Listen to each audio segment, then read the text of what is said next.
Hi, greetings. Well, it's been a little minute since I've done one of these Monday musings, and I just thought it was about time again. So, just thought I'd share with you something that's been coming up. Seems like it's been coming up for quite a while, and a lot of people are moving into the idea of what the traditions in shamanic practices, in medicine practices, means. And, I hear so much talk, recently about the old paradigm and the new paradigm. And the question that comes up an awful lot is how do the traditions fit into moving into the idea of this new paradigm? And so, I've been given a lot of thought to that because, the teachings that I follow and the, what I have been taught are heavily laden in these old, very, very old and ancient traditions. Now, I adhere to many different traditions from many different places and many different teachings, and I have come to an understanding for my own practice of shamanism and my own practice of my medicine work, how all of these work for me, which is what I would encourage for anyone to do. But Joseph Rael said, and this is one of the things that he gets quoted on most often, but the first part of the quote usually gets left off. What people say all the time that Joseph reminded us was to not get stuck in form. And it's true, we shouldn't get stuck in form. We should not do things just because they've always been done that way. But what Joseph actually said was, it's important and vital that we know the traditions, that we understand them, why things have been done the way that they've been done in this shamanic world for eons. Know the traditions and then don't get stuck in form.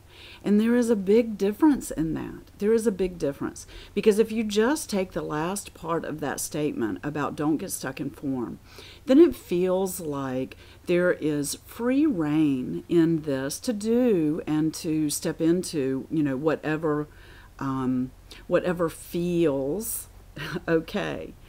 And the truth is that when you step into any of these shamanic traditions, when you step into any of these ceremonies, these rituals,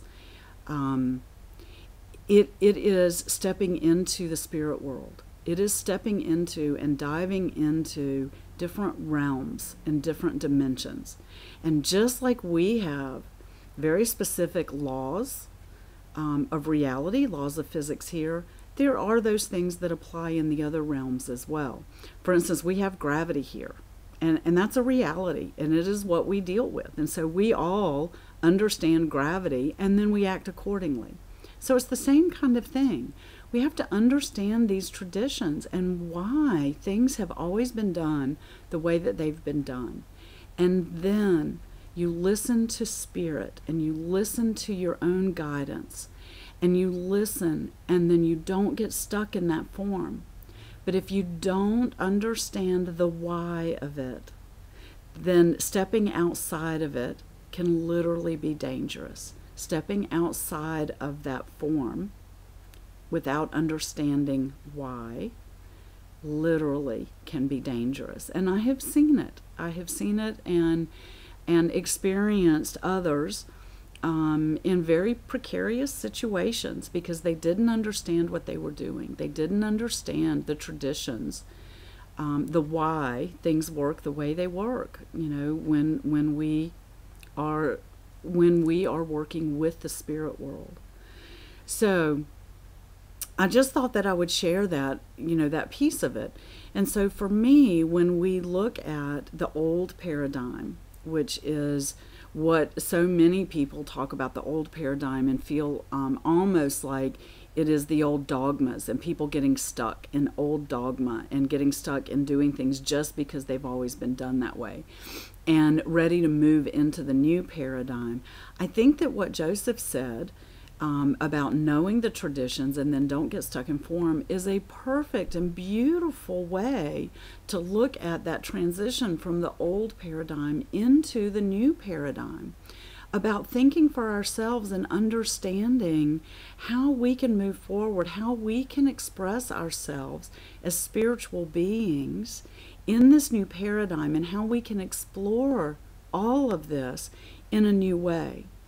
But in order to do that, it is important that we know what's come before. It's why we work with the ancestors. It's why we work with the old ways. We talk about the old ways.